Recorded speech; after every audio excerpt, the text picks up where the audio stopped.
Hello बच्चों, नमस्कार, good morning, जय हिंद। कैसे हैं सभी लोग? उम्मीद करता हूँ बहुत अच्छे होंगे।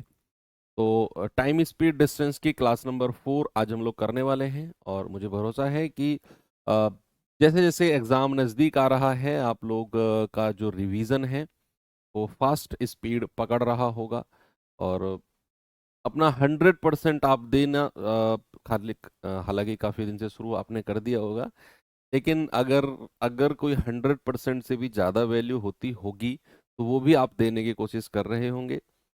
अपना 100% दो। क्या रहेगा, कैसा रहेगा, कब रहेगा, वो तो फिर बाकी बाद का काम है। अभी आप इस चिंता में रहो कि यार चीज़ें स्कोर नहीं बढ़ रहा है, ये नहीं हो रहा, वो नहीं हो रहा, पढ़ाई का मन नहीं कर रहा, नींद आ रही है, ये सारे मोह माया में फंस जाओगे और अपनी पढ़ाई को टाइम नहीं दे पाओगे तो फिर वो जस्टिफिकेशन नहीं होगा आपकी पढ़ाई के साथ। इन चीज़ों को साइड में रखो। जो टारगेट आपका रेगुलर का बनता है उसे कंप्लीट करो।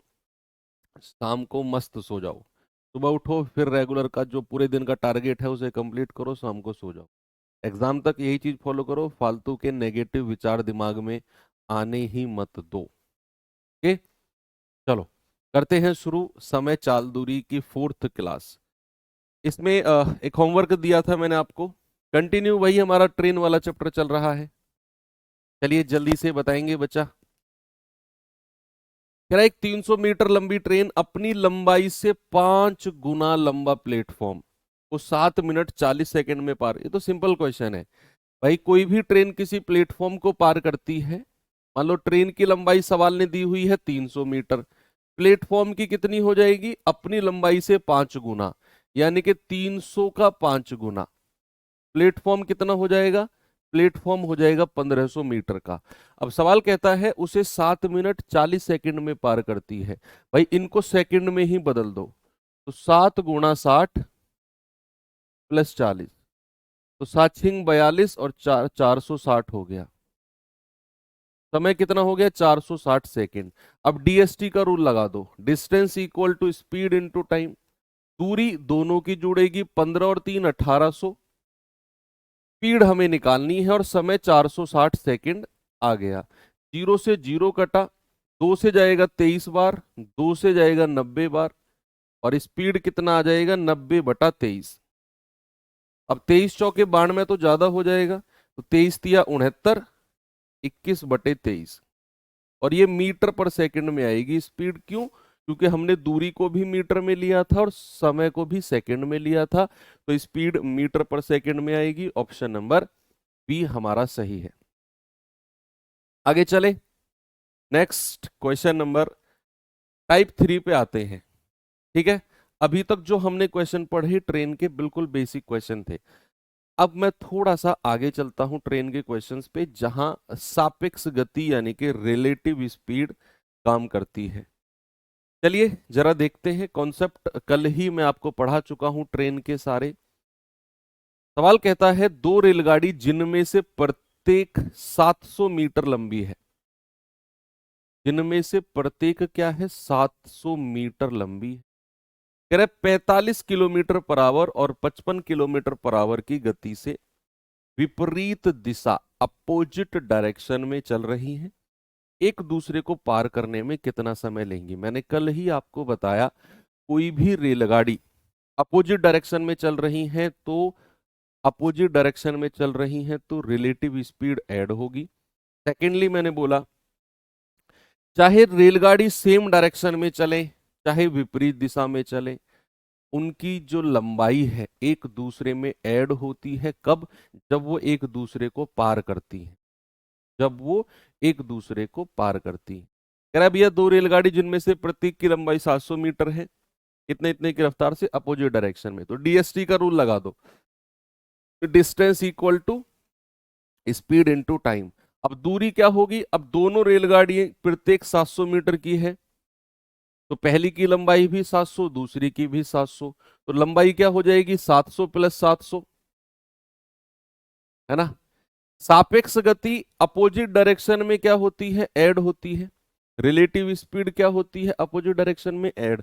तो एक 45 एक 55, तो क्या हो जाएगा बच्चा? 45 + 55। और अगर मैंने दूरी को मीटर में लिया है 700 मीटर है ना, तो ये भी मीटर पर सेकंड में लेना पड़ेगा, तो 5/18 से गुणा कर दो, गुणा टाइम।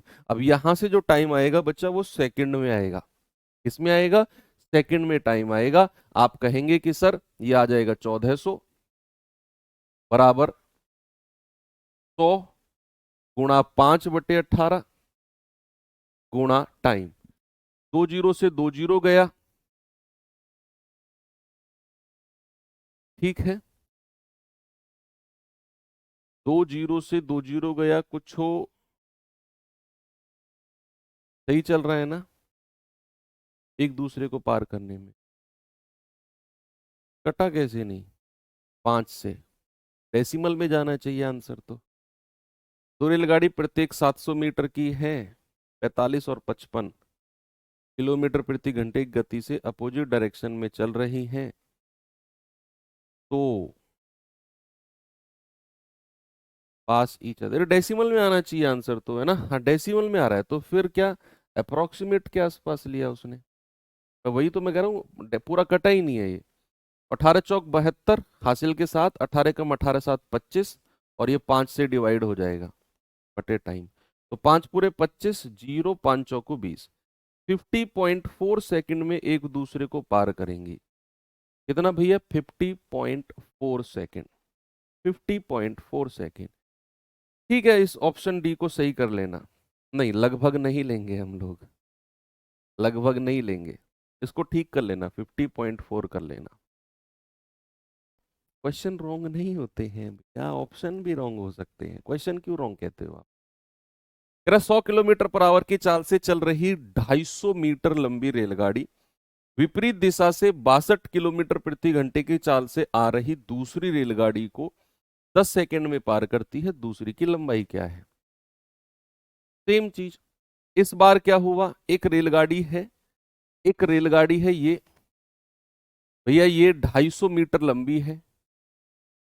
सवाल कहता है ये 100 किलोमीटर पर आवर की चाल से चल रही है, 100 किलोमीटर पर आवर की चाल से।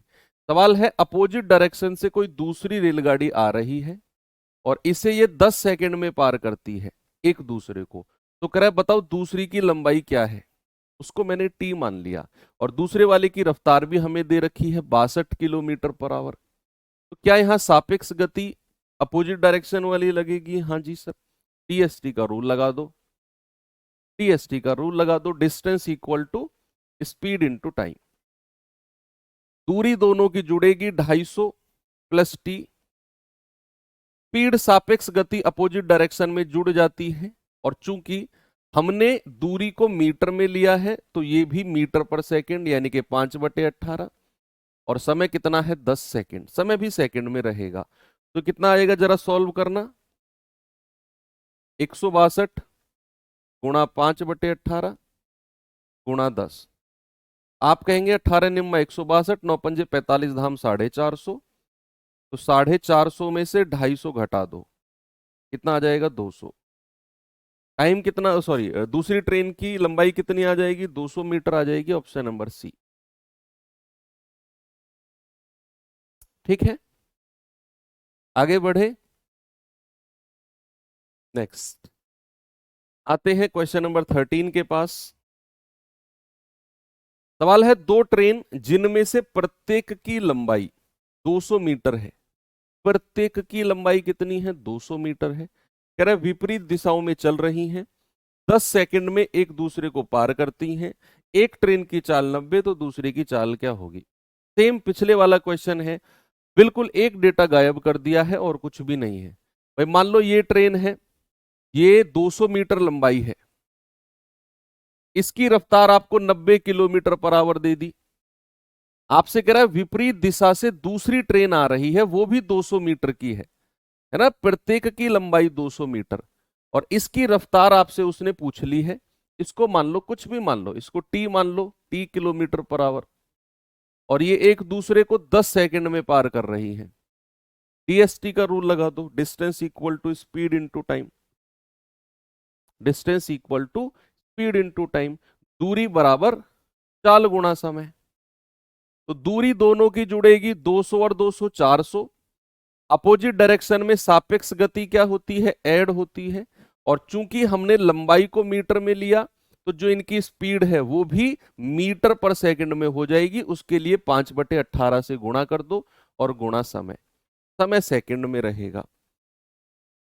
मात्र औपचारिकता की कैलकुलेशन बची है बस। तो कितना हो जाएगा भैया, 0 से 0 काट दो, 5×8 40, 18 से गुणा करेंगे, 18×8 144, 90 प्लस टी। तो यहां से टी कितना आ जाएगा, 90 घटेगा उधर आकर तो ये आ जाएगा 54। यानी कि दूसरे वाले की जो रफ्तार है that is 54 kilometre per hour.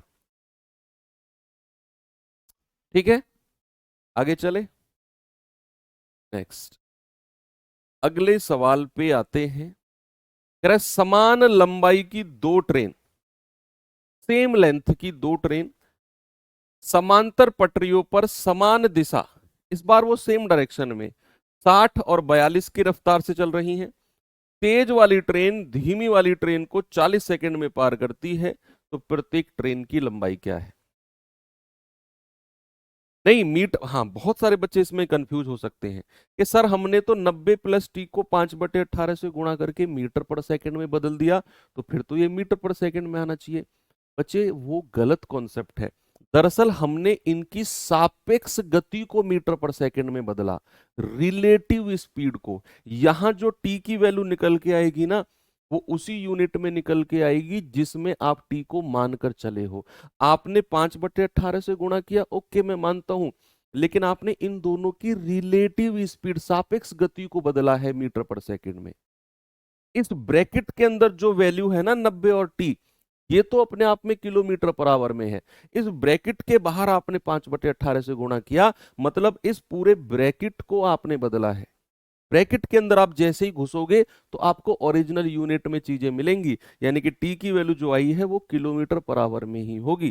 ठीक है, तो ये होता है कंफ्यूजन थोड़ा थोड़ा बच्चों कभी कभी। कह रहा समान लंबाई की दो ट्रेन है, समान दिशा में चल रही हैं, सेम डायरेक्शन में। भाई सेम डायरेक्शन में चल रही हैं, ये सेम डायरेक्शन, ये भी इधर, और समान लंबाई की है, तो इसकी लंबाई भी टी मान लो, इसकी भी टी मान लो। सवाल को पढ़ के क्वेश्चन डिजाइन करना है, रटी रटाई चीजें ट्रेन में नहीं आती है, बहुत कम आती है। 2 4 5 टाइप के क्वेश्चन है जो रटे रटाए हैं ट्रेन में, नहीं तो कुछ भी क्वेश्चन चेंज कर सकता है। कह रहा भैया 60 और 42 की रफ्तार से चल रहे हैं, ये 60 और ये 42। सवाल कहता है तेज वाली ट्रेन धीमी वाली को 40 सेकंड में पार कर देगी। तो तेज वाली तो ये है और ये धीमी वाली ये है, ये इसे 40 सेकंड में पार कर देगी। कह रहा है प्रत्येक ट्रेन की लंबाई। भैया डीएसटी का रूल लगा दो, डीएसटी का रूल लगा दो, distance equal to speed into time, दूरी बराबर चाल गुणा समय, डीएसटी का रूल। और दूरी दोनों की जुड़ेगी, चाहे सेम डायरेक्शन हो चाहे अपोजिट डायरेक्शन हो। सेम डायरेक्शन में सापेक्ष गति माइनस होती है, और चूंकि इसको हम मीटर में लेके चल रहे हैं, ट्रेन की लंबाई कभी किलोमीटर में थोड़ी होती है, 2 किलोमीटर लंबी ट्रेन, मीटर में मान के चलो, तो भैया फिर इनकी सापेक्ष गति को भी 5/18 से गुणा करके मीटर पर सेकंड में चेंज कर लो, और समय भी हमें सेकंड में लेना पड़ेगा जो कि सेकंड में ही दिया हुआ है। 60 - 42 18 होता है, 18 से 18 गया, 2 से कटेगा 20 बार, और 20 पंजे 100, यानी कि टी बराबर कितना आ गया, 100 मीटर। तो प्रत्येक ट्रेन की लंबाई कितनी हो गई बच्चा, प्रत्येक ट्रेन की लंबाई हो गई 100 मीटर। कितनी हो गई, 100 मीटर। आगे चले, बिल्कुल डीएसटी के रूल पे क्वेश्चन है, इस पे आएंगे जरा। ये सवाल देखिए, एक बार पढ़िए फिर इस क्वेश्चन को मैं आपको समझाता हूं कि ये सवाल एक्चुअल में है क्या। कह रहे ए दो रेलगाड़ी समांतर पटरियों पर एक समान दिशा में 56 और 29 की रफ्तार से चल रही हैं, समान दिशा में।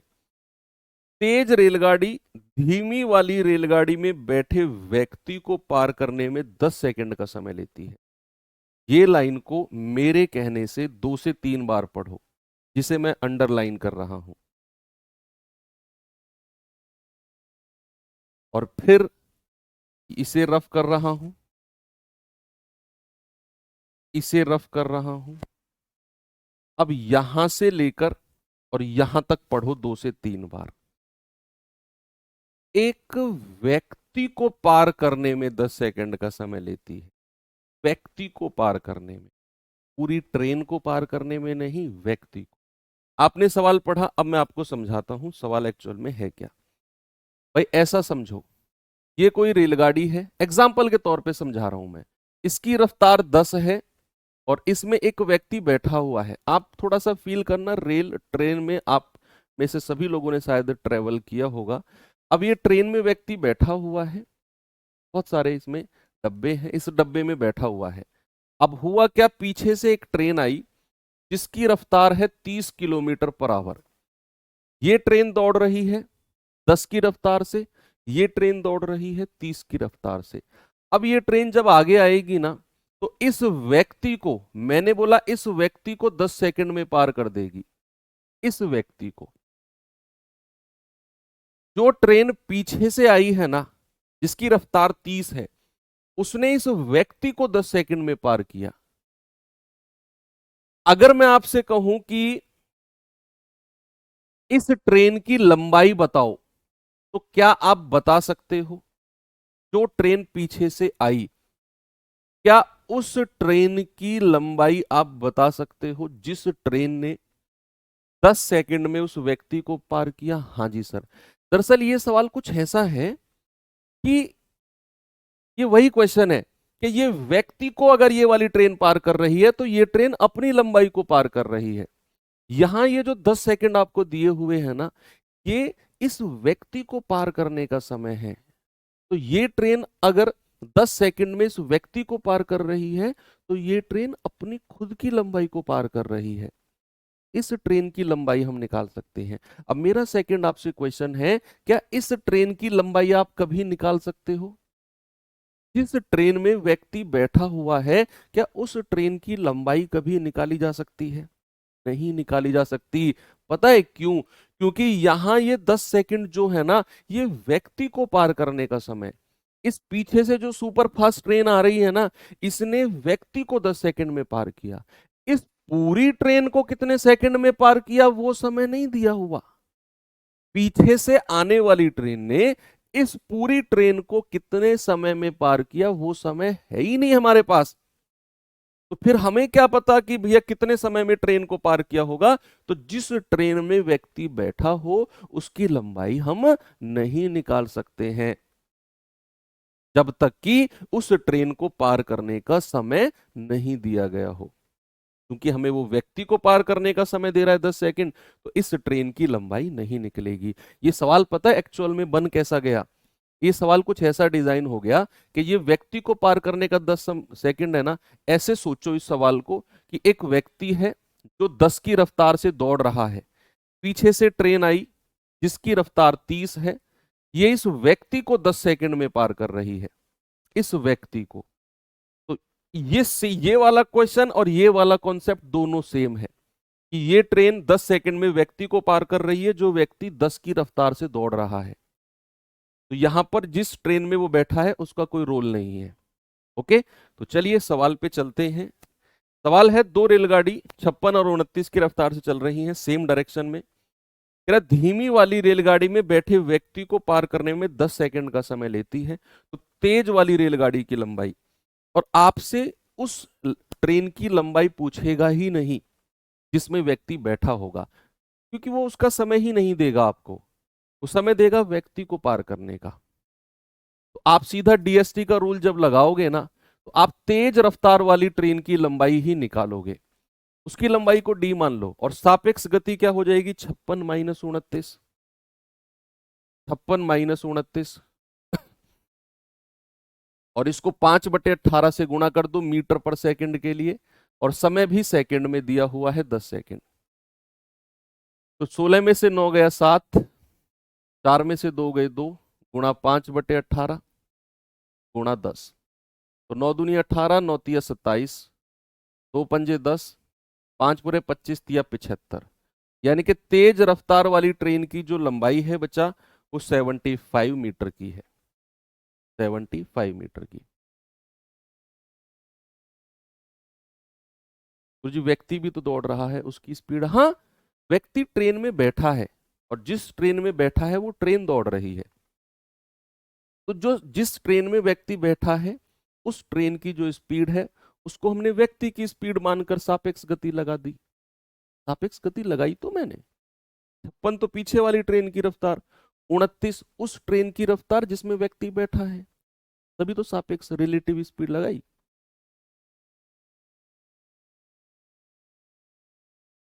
चलो अब मैं थोड़ा सा टाइप चेंज करता हूं ट्रेन में ही और थोड़े से और अच्छे लेवल के क्वेश्चन उठाते हैं। आपको याद होगा मैंने कल आपको क्वेश्चन कराए थे, एक क्वेश्चन कराया था जहां मैंने बोला भी था कि ट्रेन में ऐसा कॉन्सेप्ट आएगा, उनके चलने का समय बराबर करना है।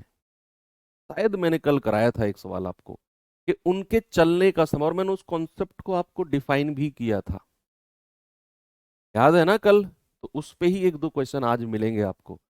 करेक्ट, ट्रेन सुबह 9 बजे पी से क्यू के लिए 60 की रफ्तार से चली। दूसरी ट्रेन सुबह 11 बजे, लो पहला ही क्वेश्चन आ गया। दूसरी ट्रेन सुबह 11 बजे क्यू से पी के लिए 75 की रफ्तार से चली। दोनों स्टेशन के बीच 585 किलोमीटर की दूरी है। दोनों ट्रेन किस समय एक दूसरे को पार करेंगी? सेम क्वेश्चन है, बिल्कुल वही कॉन्सेप्ट जो कल मैंने डिटेल में समझाया भी, जिसके ऊपर क्वेश्चन भी कराया, सेम वही सवाल। जल्दी से बता दो मुझे क्या होगा इसका जवाब। बस ध्यान क्या रखना है, उनके चलने का समय बराबर करना है। तो भाई मान लो दो स्टेशन है, ये दो स्टेशन है, इनको इसको पी नाम दे देते हैं, इसको क्यू। अब एक ट्रेन चली है सुबह 9 बजे पी से, सुबह 9 बजे पी से चली है किस रफ्तार से? 60 की रफ्तार से। दूसरी ट्रेन चली है सुबह 11 बजे और ये किस रफ्तार से चली है? ये चली है जी 75 की रफ्तार से। अब सवाल कहता है दोनों स्टेशन के बीच 585 किलोमीटर की दूरी है, 585 किलोमीटर। तो मैंने कल आपको बताया कि एक ट्रेन चली सुबह 9 बजे, दूसरी चली सुबह 11 बजे। तो जो ट्रेन 11 बजे चली है उसके चलने तक, उसके चलने तक पहली वाली ट्रेन कितनी दूरी चल चुकी है? ये 9 बजे चली है 11 बजे, तो मैंने कहा सपोज 11 बजे तक पहली वाली ट्रेन दौड़ते दौड़ते यहां तक आ गई होगी। जब तक दूसरी ट्रेन के चलने का समय हुआ, पहली ट्रेन दौड़ते दौड़ते दौड़ते दौड़ते यहां तक पहुंच चुकी होगी। तो कितनी दूरी उसने ट्रेवल करी 11 बजे तक? तो 9 बजे से 11 बजे तक कितना समय होता है? 2 घंटे। तो 2 घंटे में उसने कितनी दूरी तय करी? 4 गुणा समय, यानी कि सर 120 किलोमीटर की दूरी तय करी, जब तक दूसरी ट्रेन ने चलना शुरू नहीं किया। ये 9 बजे चली, ये 11 बजे। तो जब तक दूसरी ट्रेन खड़ी थी अपने स्टेशन पे, यही दौड़ती रही 60 की रफ्तार से 9 बजे से 11 बजे तक। 60 गुणा 2 घंटे, भाई 9 से 11 कितना समय होता है? 2 घंटे। तो 2 घंटे में 120 किलोमीटर वो दौड़ चुकी है। तो 585 में से 120 गया, कितना आएगा सर? 465 किलोमीटर की दूरी अभी बची हुई है उनके बीच। कितनी बचे? 465। भाई 585 में से 120 घटा दो, 465 किलोमीटर की दूरी अभी बची हुई है। 465 बस लगा दो। तो 11 बजे के बाद, 11 बजे के बाद, 11 बजे के बाद डीएसटी का रूल लगा दो। डिस्टेंस कितना है? 465 कहां से आया जी? टोटल 585 किलोमीटर की दूरी, 120 ये हो गई, तो 585 में से 120 घटा दो, ये 465 आएगा यहां से यहां। और सापेक्ष गति दोनों जगह जुड़ेगी, 60 और 75 कितना होता है? 135, है ना भाई? 60 और 75 कितना होता है? 135 गुणा समय। समय यहां घंटे में आएगा क्योंकि इसको मैंने किलोमीटर पर आवर में लिया, इसको मैंने किलोमीटर में लिया। तो समय कितना आ जाएगा? 465 बटे 135। 15 निम्मा 135, 15 तिया 45, 15 एकम 15, 31 बटे 9 घंटे। 31 बटे 9 घंटे को घंटे और मिनट में चेंज कर लो। आप कहोगे 9 तिया 27, 3 घंटे पूरे, 4 बटे 9 घंटे अलग से। और 4 बटे 9 घंटे को मिनट में चेंज कर लो। भाई 3 घंटे तो पूरे हो गए, 9 से डिवाइड किया आपने, फिर 9 तिया 27, कितना बचा? 4। 4/9 आवर अलग से। अब इसको आप किस में चेंज कर लो, इसको आप चेंज कर लो 60 से गुणा करके मिनट में। 3×3 = 9, 20×3 = 60, 20 चौकू 80/3। अब ये एग्जैक्ट तो कटेगा नहीं, लगभग 26 मिनट के आसपास कटेगा, लगभग 26×3 = 78 होता है ना, तो लगभग 26 मिनट के आसपास कटेगा। तो आपका जवाब आएगा 3 घंटे 26 मिनट।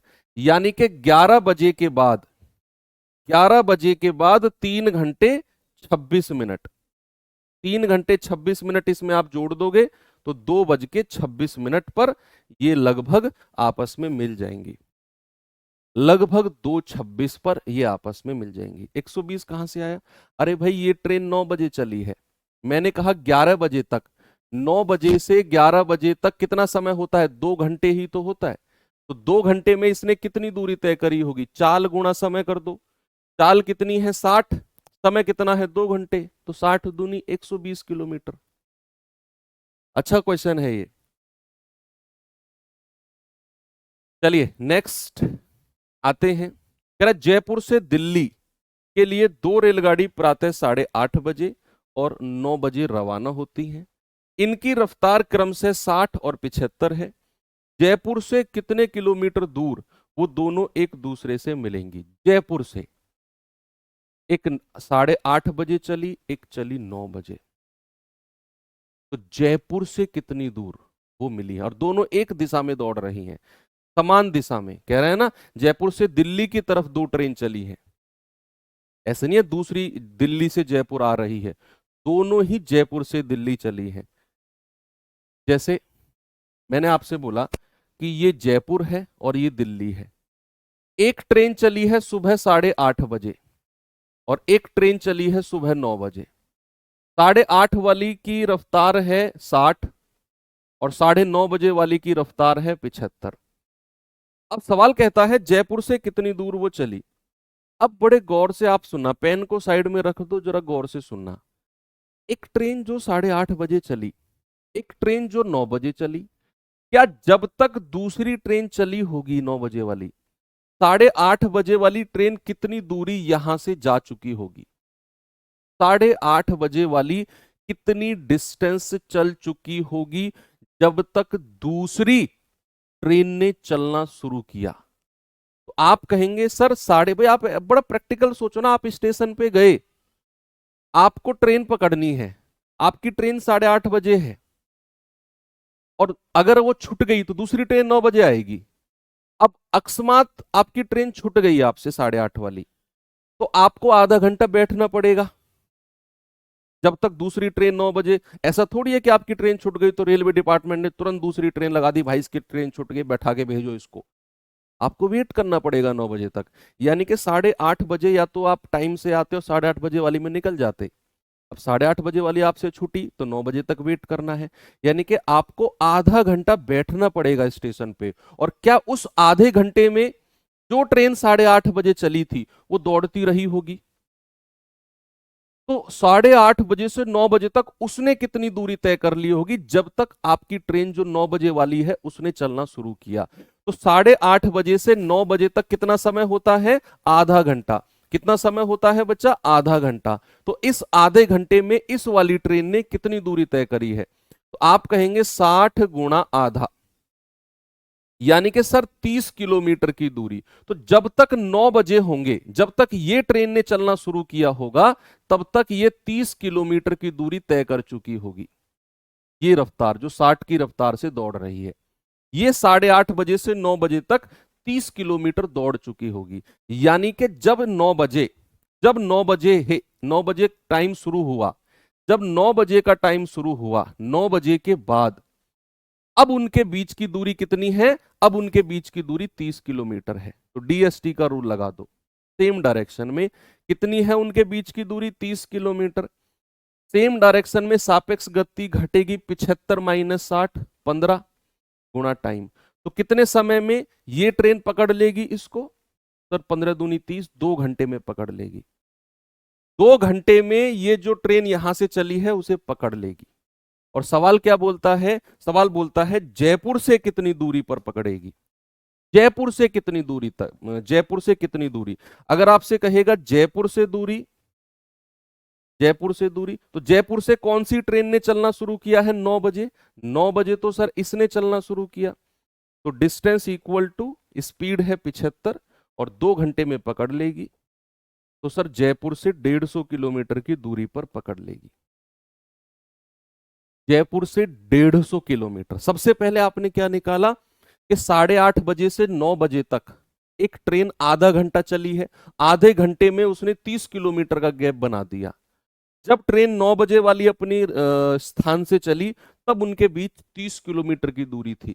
मैंने डीएसटी का रूल लगाया, सापेक्ष गति सेम डायरेक्शन में घटाई, समय आ गया 2 घंटे। यानी कि जयपुर से 2 घंटे के बाद ये ट्रेन इसे पकड़ लेगी। तो सवाल कह रहा है जयपुर से कितनी दूरी, तो जयपुर से कौन सी ट्रेन चली है 9 बजे, 75 वाली, तो 75 गुणा 2 यानी कि जयपुर से 150 किलोमीटर की दूरी पर उसे पकड़ लेगी। एक क्वेश्चन अलग से पूछा जा सकता है कितने बजे, ये मैं अलग से आपसे पूछ रहा हूं कि कितने बजे वो ट्रेन पकड़ी जाएगी, पहले वाली ट्रेन कितने बजे। तो आप कहेंगे सर 9 बजे के बाद की कैलकुलेशन मैं कर रहा हूं, तो 9 बजे के 2 घंटे बाद यानी कि सर 11 बजे, 11 बजे वो ट्रेन पकड़ी जाएगी 11 AM। अच्छे लेवल के क्वेश्चन है ये जो हो रहे हैं और बिल्कुल आपके एग्जाम ओरिएंटेड है।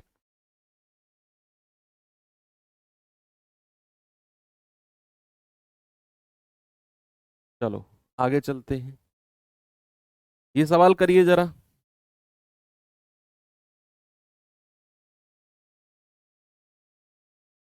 बताइए।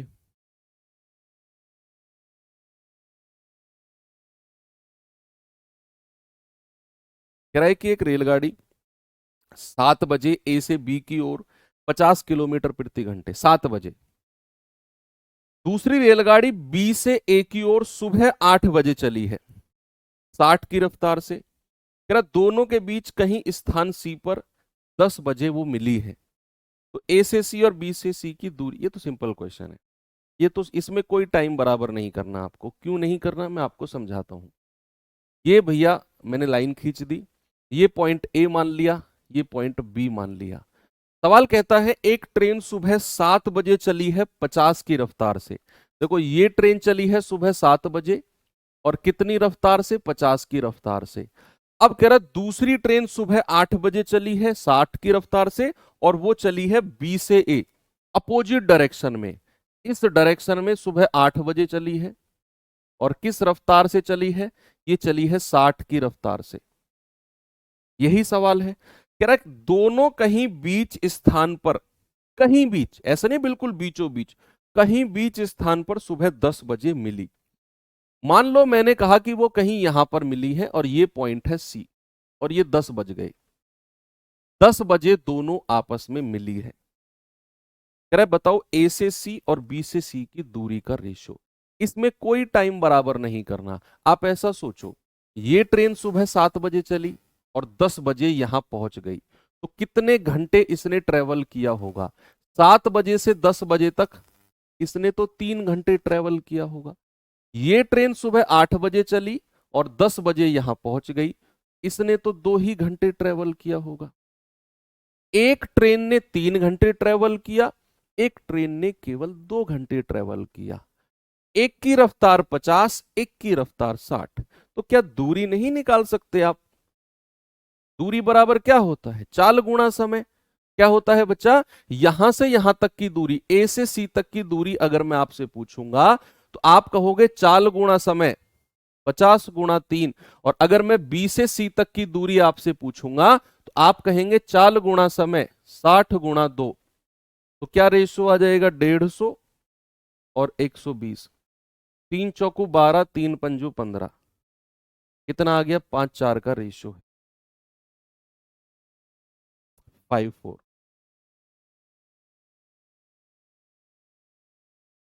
ओके, ये सवाल करिए। मुझे एक बात बताना, इसमें कौन सा कॉन्सेप्ट मैं लगा सकता हूं। मैं हिंट भी नहीं दूंगा आपको, क्योंकि मैंने अगर हिंट दे दिया तो फिर आप समझ जाओगे। मैं नहीं दूंगा हिंट आपको। हालांकि मैंने ऐसा बोलकर हिंट दे दिया आपको, मैं नहीं दूंगा हिंट। एक ट्रेन शहर ए से बी 180 किलोमीटर की दूरी 3 घंटे में जाती है। यदि ट्रेन उसी समान गति से चलती है तो सी से डी 720 किलोमीटर जाने में कितना समय लेगी?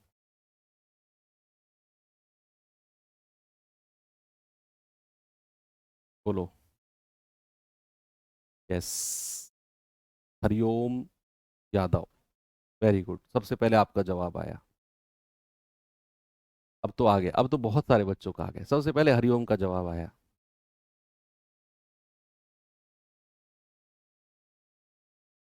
यस, कि सर यहां पर चाल कांस्टेंट होगी, स्पीड कांस्टेंट है। सवाल को पढ़ते ही समझ जाना चाहिए आपको।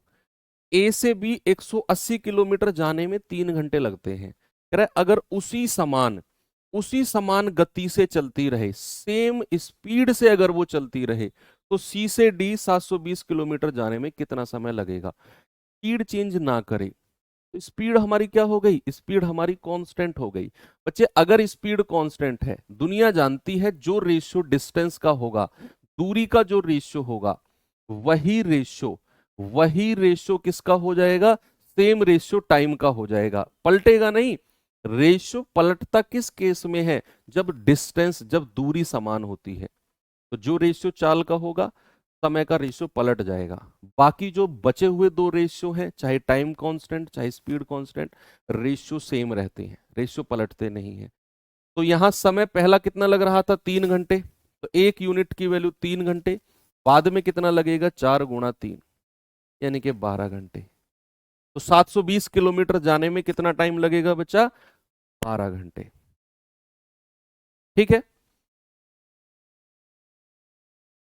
चलो अब हम आते हैं थोड़ा सा रेस रिलेटेड क्वेश्चन की तरफ।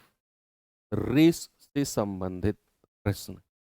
बच्चे रेस से क्वेश्चन दो तरीके से पूछे जाते हैं, दो तरीके से। एक तो पूछा जाता है रैखिक, जिसको क्या कहते हैं? Linear race. और एक पूछा जाता है वृत्ताकार, वृत्ताकार जिसे कहते हैं सर्कुलर। एक है रैखिक दौड़, एक है आपका वृत्ताकार दौड़। एक है लीनियर, एक है सर्कुलर। दोनों के कुछ कुछ कॉन्सेप्ट हैं अपने, मैं आपको समझा देता हूं। कि बात जब रैखिक दौड़ की आएगी, जब बात लीनियर रेस की आएगी, तो लीनियर रेस में क्या क्या कॉन्सेप्ट हैं छोटे छोटे? कि भैया वो सीधी रेस होगी। सबसे पहले याद रखो, मान लो आपको 100 मीटर की दौड़ करनी है, 200 मीटर की करनी है, और सीधा रोड है, तो रोड पे सीधी दौड़ जो होती है उसको कहते हैं रैखिक, यानी कि लीनियर। ठीक है, अब इसमें केस क्या बनते हैं? इसमें ये स्टार्टिंग पॉइंट है और ये एंड पॉइंट है। ये क्या है? ये एंड पॉइंट है, जिसको फिनिश लाइन भी बोलते हैं। अब हुआ क्या, इसमें कुछ पॉइंट्स हैं। पहला पॉइंट ये है कि स्टार्टिंग वाले पॉइंट की ही बात करते हैं। हुआ क्या कि बी को ए बी को 10 मीटर की 10 मीटर की शुरुआत देता है। कुछ टर्मिनोलॉजी मतलब लाइंस है जिनको आपको समझना है। ए शुरुआत देता है, इंग्लिश वाले बच्चे लिखेंगे, इंग्लिश वाले लिखो, A gives a 10 metre start to B. A gives a 10 metre start to B. इस लाइन का मतलब क्या हुआ बच्चा? इस लाइन का मतलब हुआ कि मान लो अगर ये रेस है और ए खड़ा है यहां पर, तो वो बी से पता है क्या बोलेगा? वो बी से कहेगा एक काम कर, 10 मीटर आगे जाके खड़ा हो जा। आप भी कभी कभी ऐसा ओवर कॉन्फिडेंस में आते हो ना, आपको पता है कि मैं तेज दौड़ता हूं, पूरा भरोसा है, दूसरे वाले से लग गई शर्त, और आप इतने कॉन्फिडेंस में थे, आपने उससे कहा ठीक है एक काम कर, थोड़ा सा आगे खड़ा हो जाए, तब भी तुझे हरा दूंगा मैं। तो वो होता है स्टार्ट। तो क्या होता है? स्टार्ट। ए बी को शुरुआत देता है ना? तो ए ने कहा बी से कि एक काम कर, 10 मीटर आगे जाके खड़ा हो जा। तो ये होता है ए बी को 10 मीटर की शुरुआत देना। मान लो 100 मीटर की दौड़ है टोटल, तो ए को कितना दौड़ना पड़ेगा, ए को तो पूरा 100 मीटर दौड़ना पड़ेगा, लेकिन बी को कितना दौड़ना पड़ेगा, बी को तो केवल 100 में से 10 मीटर तो वैसे ही आगे आके खड़ा हो गया, बी को तो 90 मीटर दौड़ना है, बस बी को तो 90 मीटर दौड़ना है। अब अगर मैंने आपसे कहा, एक और पॉइंट बना, मैंने आपसे कहा ए बी को 5 सेकंड 5 सेकंड की शुरुआत देता है, ए बी को 5 सेकंड की शुरुआत देता है। इस लाइन से क्या मतलब है, A gives a 5 second start to B, A gives a 5 second start to B. इसका मतलब क्या हुआ बच्चा, इसका मतलब हुआ कि ए ने कहा बी से, बी ने भी यहीं से दौड़ना शुरू किया। पिछले केस में तो ए ने उससे बोला आगे खड़ा हो जा, लेकिन इस बार ए ने क्या बोला कि मैं खड़ा हूं और एक काम कर दौड़। ऐसे करते हैं ना हम बच्चों बच्चों के साथ, जब दौड़ते हैं छोटे बच्चों के साथ, तो हम खड़े हो जाते हैं, हम उसे कहते हैं रेस लगाएगा, बच्चा है उनका ठीक है लगाओ, तो हम उसे कहते हैं ठीक है दौड़ना शुरू कर दो। जब उसको दौड़ते दौड़ते 5 सेकंड हो जाएंगे, फिर आप दौड़ना शुरू करते हो। तो यानी कि आपने दौड़ना तो सेम पॉइंट से शुरू किया, लेकिन उसको 5 सेकंड पहले आपने दौड़ने को बोल दिया। तो उसका मतलब होता है ए बी को 5 सेकंड की शुरुआत देता है, यानी कि ए यहां पे है, बी यहां पे है। तो 5 सेकंड बाद हम कहेंगे, 5 सेकंड बाद ए दौड़ना शुरू करता है, ए दौड़ना शुरू करता है। एक पॉइंट हो गया ये, ठीक है। एक पॉइंट आता है डेड हीट, डेड हीट, इसको हिंदी में भी डेड हीट ही बोलो, डेड हीट।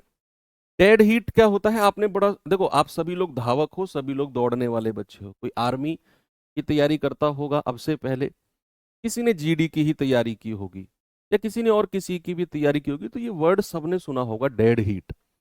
डेड हीट पे रेस खत्म हुई, डेड हीट पे रेस खत्म हुई, इसका मतलब क्या है, डेड हीट पे रेस खत्म होने का मतलब है कि रेस बराबरी पर खत्म हुई, बराबरी पर खत्म हुई, कोई भी जीता नहीं है, कोई भी हारा नहीं है। दो लोगों ने दौड़ना अगर शुरू किया और दोनों ने बिल्कुल सेम पॉइंट पे एंड किया, सेम टाइम पे एंड किया, उसको कहते हैं डेड हीट पर रेस खत्म होना, यानी कि बराबरी पर रेस खत्म होना, ठीक है। एक पॉइंट आता है, लीनियर रेस में ज्यादा पॉइंट है, रैखिक दौड़ में ज्यादा पॉइंट है, सर्कुलर में तो वही सापेक्ष गति जो आपने पढ़ा है ना, सर जो वृत्ताकार दौड़ होगी ना, उसमें ज्यादा कॉन्सेप्ट नहीं है, उसमें तो बस एक ही कॉन्सेप्ट है, शुरुआती बिंदु पर मिलना, कहीं रास्ते बीच में मिलना, बाकी सब सापेक्ष गति, रिलेटिव स्पीड है। इसमें थोड़े से पॉइंट हैं समझने वाले।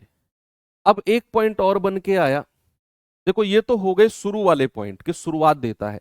अब फिनिश की बात आ जाती है। फिनिश की बात कैसे आती है कि मान लो मैंने बोला ए बी को ए बी को 10 मीटर से हराता है, ए 10 मीटर से हराता है। इंग्लिश वाले बच्चे लिखेंगे A beats, BEATS, A beats B by 10 metre, A beats B by 10 metre. तो इसका मतलब क्या हुआ, 10 मीटर से उसने थपेड़े लगाए बी में, चांटे लगाए उसने 10 मीटर से, A beats B by 10 metre. उसका मतलब यह है कि जिस पॉइंट पर ए यहां पहुंच चुका था, उस पॉइंट पर 20 उसके 10 मीटर पीछे रह गया, बी उससे 10 मीटर पीछे रह गया। जब ए ने रेस को फिनिश किया, जब ए ने रेस को फिनिश किया, तो भाई साहब बी उससे 10 मीटर पीछे रह गया था। कितना मीटर, 10 मीटर पीछे रह गया था। बात क्लियर है। दूसरा पॉइंट बनता है ए बी को 5 सेकंड से हराता है। इंग्लिश वाले बच्चे क्या लिखेंगे, A beats B by 5 second, A beats B by 5 second.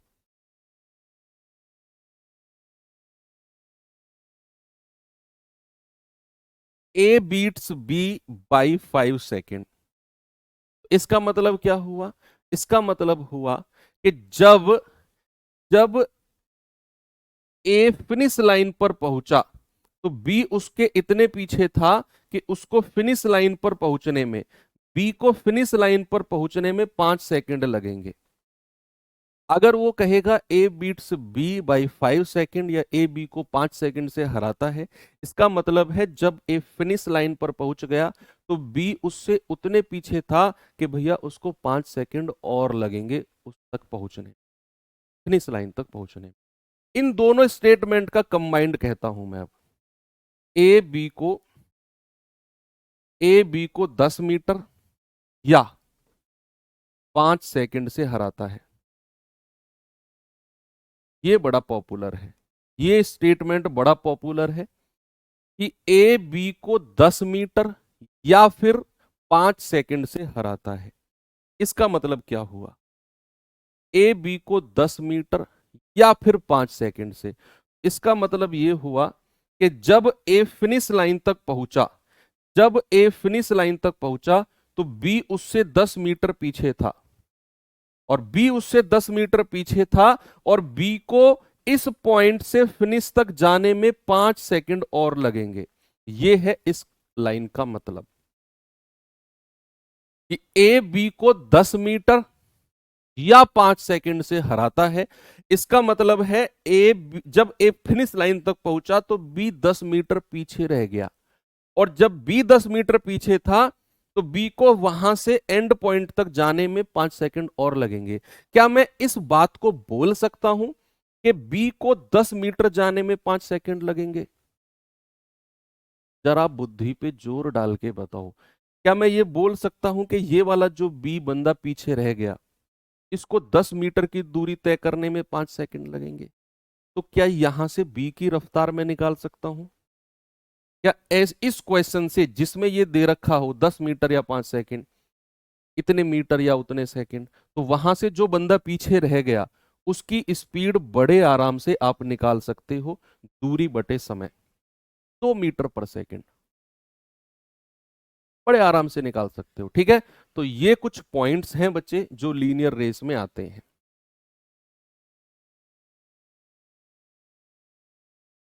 ये कुछ पॉइंट्स हैं, ठीक है। चलिए करते हैं सवाल की शुरुआत। पहला क्वेश्चन है, जरा देखेंगे। कह रहा 1500 मीटर की रेस में एक्स वाई को 100 मीटर से और जेड को 240 मीटर से हराता है। उसी रेस में वाई जेड को कितनी दूरी से हराएगा?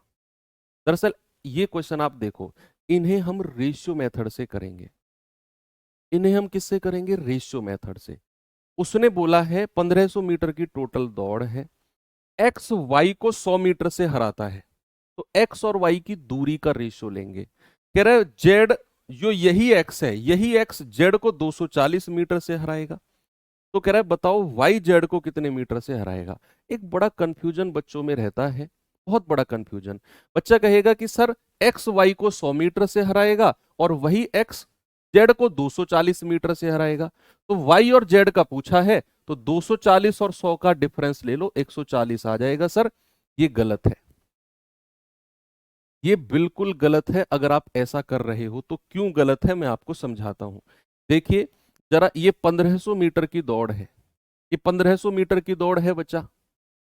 जब ए फिनिश लाइन पर पहुंचा तो कह रहा है वाई को 100 मीटर से हराया, यानी कि वाई जब एक्स फिनिश लाइन पर पहुंचा तो वाई उससे 100 मीटर पीछे था, और सवाल कह रहा है इसी एक्स ने जेड को 240 मीटर से हराया, यानी कि जब एक्स फिनिश लाइन पर पहुंचा तो जेड उससे 240 मीटर पीछे था।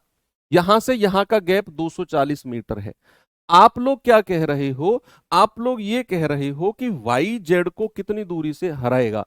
तो बेसिकली आप ये कह रहे हो कि सर वाई यहां पे है, जेड यहां पे है, यहां से यहां तक की दूरी 240, यहां से यहां तक की 100, तो सर 240 में से 100 घटा दो, ये 140 आ जाएगा। यही कहना चाह रहे हो आप, लेकिन आप कह रहे हो गलत। पता है क्यों? ये पूरी रेस की बात कर रहा है। कह रहा है उसी रेस में उसी रेस में, यानी कि पूरे 1500 मीटर की दौड़ में। आपने तो यही बोल दिया कि वाई अभी यहां पे खड़ा हुआ है या यहां पे दौड़ता दौड़ता इस पॉइंट पे है, और जेड दौड़ता हुआ इस पॉइंट पे है। इन दोनों का डिफरेंस 140 है इस पॉइंट पे। जब वाई फिनिश करेगा, जब वाई पूरी 1500 मीटर जाएगा, तब जेड कितने पीछे है उससे, ये पूछा सवाल ने। क्या इस पॉइंट पे वाई ने रेस कंप्लीट की? क्या जब वाई इस पॉइंट पे था, क्या रेस कंप्लीट हो गई थी वाई के हिसाब से? नहीं, वाई को भी 100 मीटर और आगे भागना है। जब वाई यहां पहुंचेगा, तब जेड उससे कितने पीछे है, ये सवाल आपसे पूछना चाह रहा है। आपने जो डिफरेंस बताया वो इसी पॉइंट का बता दिया। अभी तो रेस कंप्लीट ही नहीं हुई, एक्स ही पहुंचा है वहां, अभी तो वाई को भी पहुंचना है वहां। तो जब वाई वहां पहुंचेगा तो जेड उससे कितने पीछे था। अब आप समझे कि ये डिफरेंस आप 140 नहीं कह सकते, क्योंकि अभी बहुत जल्दी है ऐसा बोलना। हो सकता है आपका आंसर 140 ही आए, लेकिन यहीं से बोलना बहुत गलत है और बहुत जल्दबाजी है। करते क्या है फिर सर, सबसे पहले एक्स और वाई का रेशियो ले लो। एक्स और वाई का रेशियो, सवाल क्या है, 1500 मीटर की दौड़ में एक्स वाई को 100 मीटर से हराता है। मतलब जब एक्स 1500 मीटर गया तो वाई को 100 मीटर से हराया, तो वाई कितने मीटर गया होगा, 100 मीटर हटा दो, वाई गया होगा 1400। जिस पॉइंट पर एक्स ने पूरा 1500 मीटर तय किया, उस पॉइंट पर वाई ने 1400 किया होगा, क्योंकि 100 मीटर से हारा है। एक्स और वाई का रेशियो आ गया 15-14। अगर मैं वाई और जेड का रेशियो आपसे पूछूं, मैंने कहा वाई और जेड का रेशियो और बता दो, नहीं वाई और जेड का नहीं, एक्स और जेड का ही, तो एक्स और जेड का ही रेशियो बता दो। सवाल कह रहा है एक्स ने जेड को 240 से हराया है, एक्स ने जेड को, तो जब एक्स पूरा 1500 गया तो जेड 240 कम कर दो, ये आ गया 1260। 0 0, 6 दूनी 12, 6 एकम 6, 6 दूनी 12, 6 पंजे 30। ये आ गया एक्स और जेड का रेशियो। ठीक है, अब इनका कंबाइंड रेशियो बना लो आप, जो कॉमन है उसे बीच में रख लो, एक तरफ y रख लो, एक तरफ z रख लो। ये आप जानते हैं, x और y का रेशियो कितना है, 15-14, और x और z का कितना है, x के नीचे 25 लिखो और z के नीचे 21। जानते हैं कि नहीं भैया? क्रॉस मल्टीप्लाई करो, कितना आएगा, 15 एकम 15, हासिल का 1, 15 दूनी 30 और 1 31। सीधी मल्टीप्लाई करो, 15 5 75, 7, 15 दूनी 30 और 7 37, और फिर क्रॉस मल्टीप्लाई करो, 14 पंजे 70, 14 दूनी 28, 7 35। ये रेशियो एक्स वाई जेड का आएगा। 5 से कटेगा, 5 सत्ते 35, 5 सत्ते 35, 5 पूरे 25, 5 छंग 30, 5 तिया 15। ये रेशियो आ गया कितना, 63, 75 और 70। 63, 75 और 70। तो सवाल कहता है उसी रेस में वाई जेड को कितने मीटर से हराएगा। तो हमें वाई और जेड से मतलब है, वाई और जेड से। हमें किससे मतलब है बच्चा, केवल और केवल y और z से मतलब है। तो भैया आप देखो, जब y 70 मीटर की दौड़ जाता है, जब y 70 मीटर की दौड़ जाता है, तो वो z को कितने मीटर से हराता है, 7 मीटर से। क्योंकि जब y 70 मीटर गया तो z वहां पर 63 मीटर पे था, तो जब y 70 मीटर गया तो z 63 पे था, तो 7 मीटर से हरा दिया। हमें कह रहा है पूरी रेस में, तो 1 मीटर की रेस में 7/70, यानी कि 1/10 से हराएगा। पूरी रेस 1500 की है, तो 1500 मीटर की रेस में तो आप कहेंगे 1/10 गुणा 1500, यानी कि सर 150 मीटर से हराएगा। कितने मीटर से बच्चे, 150 मीटर से हराएगा। 150 मीटर से। आपको एक्स वाई और एक्स जेड का रेशियो लेकर combined ratio X Y Z का लेना है, और फिर देखना है कि उसने बोला वाई जेड को कितने मीटर से।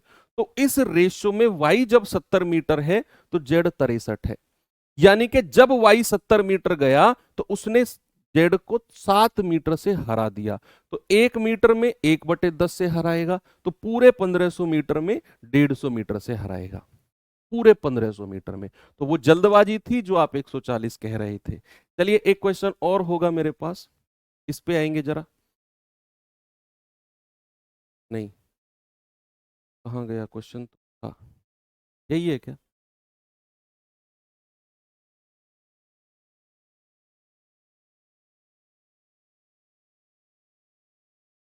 इस सवाल को देखिए,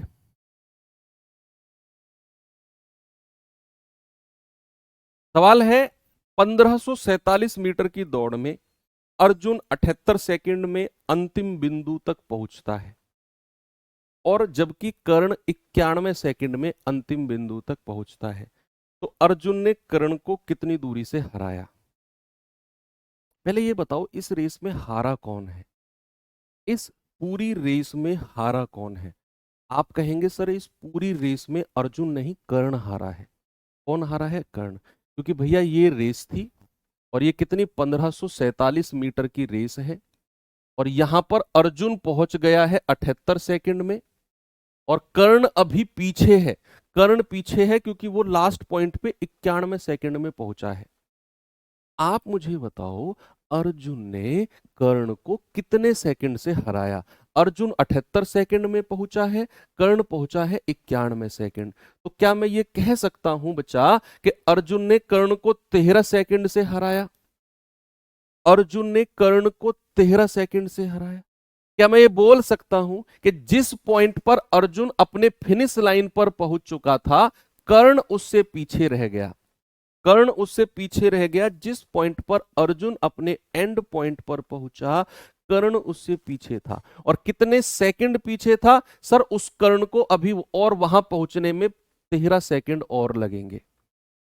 भाई अर्जुन ने 78 सेकंड में फिनिश लाइन पर पहुंच गया, 78 सेकंड में कर्ण यही था अभी, तो कर्ण को और 13 सेकंड लगे एंड पॉइंट पर पहुंचने में, तभी उसका 78 और 13 91 सेकंड समय आया। यानी कि कर्ण को अभी 13 सेकंड और लगे।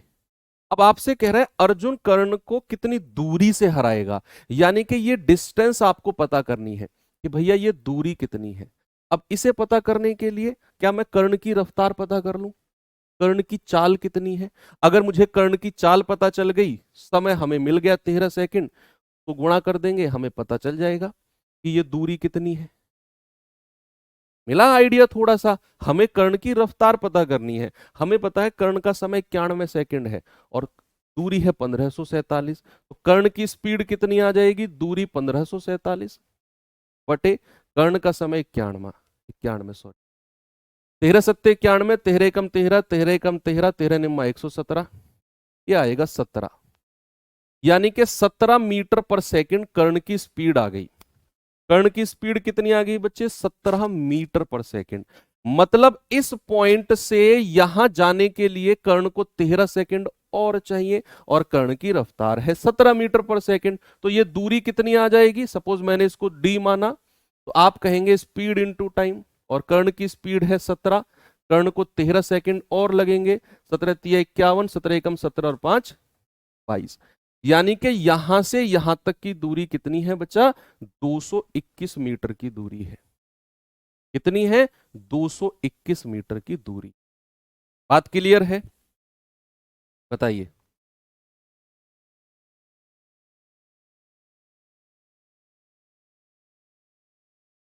हाँ, 13 की डिविजिबिलिटी भी लगा सकते हो, लेकिन एडवांस सोचना पड़ेगा उसके लिए थोड़ा। इसको बताइए जरा, सभी लोग बताएंगे बच्चे। कह रहा है 1200 मीटर की दौड़ में राम श्याम को 200 मीटर या 20 सेकंड, ये मैंने कॉन्सेप्ट में आपको बताया। 1200 मीटर की दौड़ में राम श्याम को 200 मीटर या 20 सेकंड से हराता है। तो राम की स्पीड क्या है? राम की स्पीड क्या होगी?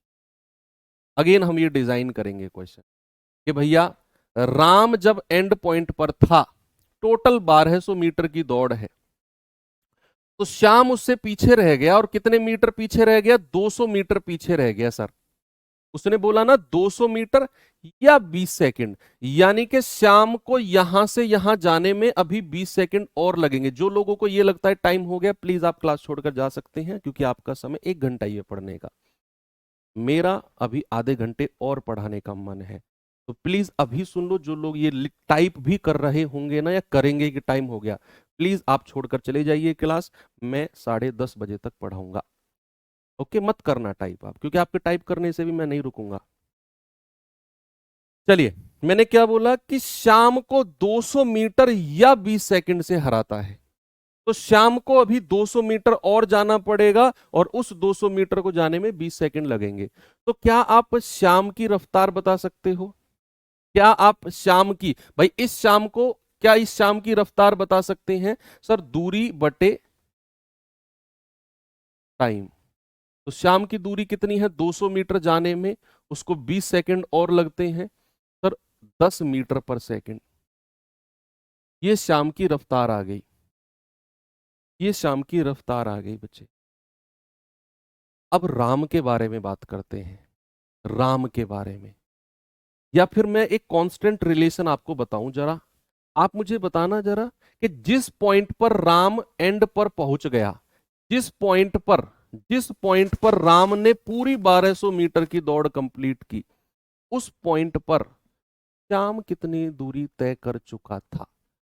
जिस पॉइंट पर राम पूरी 1200 मीटर गया, उतने समय में श्याम कितनी दूरी तय कर चुका था? 1200 में से 200 घटा दो सर, उस समय में तो श्याम ने 1000 मीटर ही दूरी तय करी थी। तो क्या मैं ये कह सकता हूं कि जब जितने समय में राम ने पूरी 1200 मीटर कंप्लीट करी, उतने समय में श्याम ने 1000 मीटर करी होगी? तो इस पॉइंट ऑफ टाइम पर समय बराबर है। तो समय बराबर की कंडीशन अगर मैं लगाता हूं, तो समय बराबर की कंडीशन में क्या होगा कि राम 1200 मीटर जाएगा, उतने समय में श्याम केवल 1000 मीटर ही जाएगा। इनका दूरी का रेशियो कितना हो गया? 2×5 = 10, 2×6 = 12। जो रेशियो दूरी का होगा वही रेशियो चाल का हो जाएगा।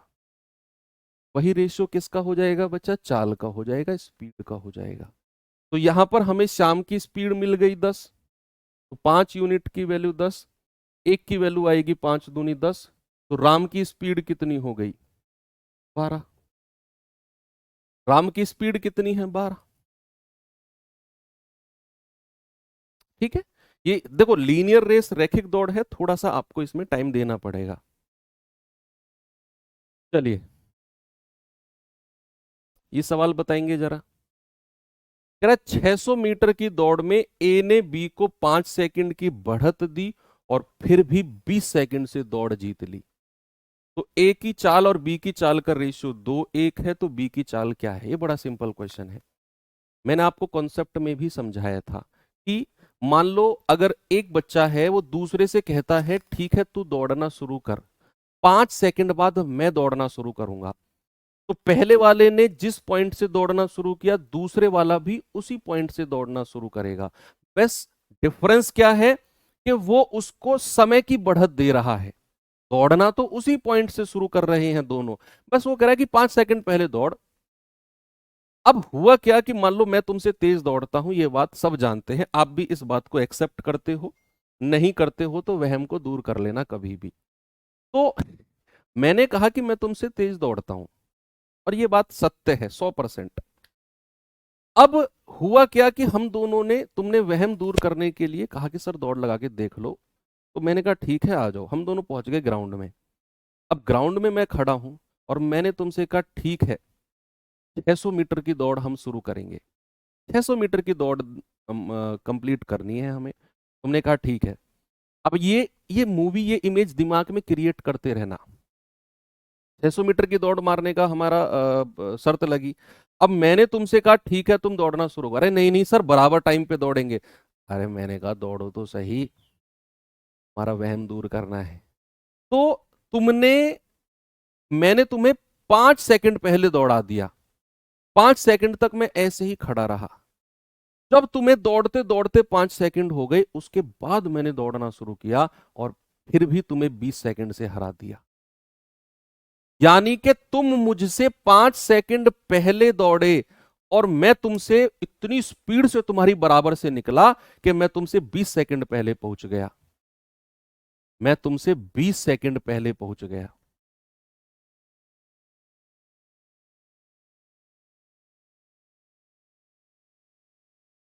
सम्मान समारोह में देखो, सम्मान समारोह में चलने का तो हमारे पास जगह होती नहीं है यार। सम्मान समारोह में बच्चे ऐसा घेर लेते हैं, इतना प्यार दिखाते हैं कि पैंट ऊपर करने की भी जगह नहीं मिलती हमें। अरे भाई रुक तो सही, पैंट तो थामने दे, इतनी भीड़ ऐसे घेर लेती है।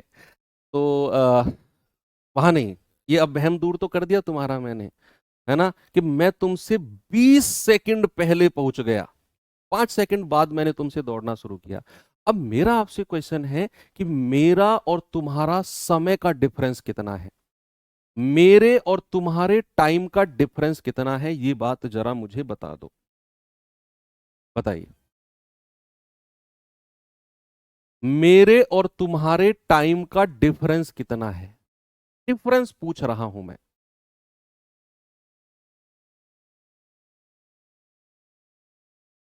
25 सेकंड है, क्योंकि भैया मैंने 5 सेकंड बाद दौड़ शुरू की और तुमसे मैंने 20 सेकंड पहले कंप्लीट कर दी, तो मेरे और तुम्हारे टाइम का डिफरेंस होगा 5 सेकंड और प्लस 20 सेकंड। 25 सेकंड ज्यादा लिया है तुमने मुझसे, तुमने मुझसे 25 सेकंड ज्यादा लिया।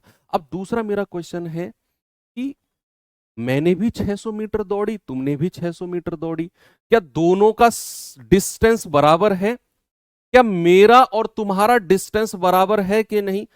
600 मीटर दोनों ही दौड़ी है, दोनों ने 600 मीटर दौड़ी है, तो क्या डिस्टेंस हम दोनों का कांस्टेंट है कि नहीं, बोलिए, क्या हम दोनों का डिस्टेंस कांस्टेंट है।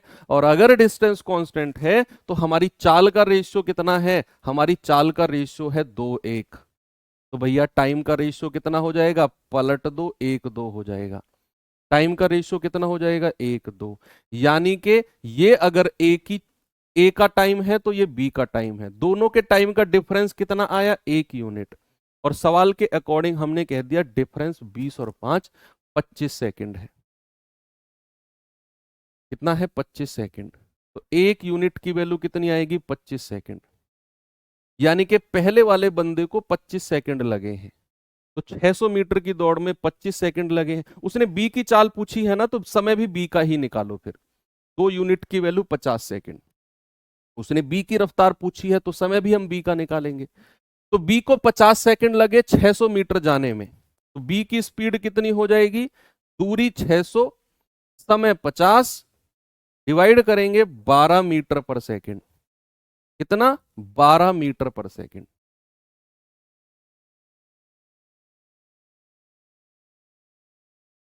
ठीक है भाई, 12 मीटर पर सेकंड। ओके, चलो अब आपको मैं थोड़ा सा बताता हूं वृत्ताकार दौड़ के बारे में। सर्कुलर रेस टॉपिक है, सर्कुलर रेस। इसमें ज्यादा कॉन्सेप्ट नहीं है, उसमें ज्यादा थे, इसमें तो लगभग ये मानो कुछ है ही नहीं। वृत्ताकार दौड़ सबसे आसान टॉपिक है। सर्कुलर रेस क्या होता है कि आपको 400 मीटर का, 200 मीटर, 200 तो शायद नहीं होता है, 400 मीटर 800 मीटर के आपने ग्राउंड देखे होंगे अपने गांव में, जहां आप रनिंग प्रैक्टिस करते हो, रोज करते हो ना रनिंग प्रैक्टिस। तो भैया ऐसा मानो कि आपका एक ट्रैक है गांव में, ये रहा सर्कुलर ट्रैक, ठीक है, ये सर्कुलर ट्रैक आपके गांव में है, और यहां से ये स्टार्टिंग पॉइंट है। और ये कितने मीटर का है, सपोज मैंने कहा 400 मीटर का है, ये 400 मीटर का ट्रैक है आपके गांव में, पता नहीं कितने मीटर का है, होगा जितने का भी है, सर्कुलर ट्रैक 400 मीटर का है।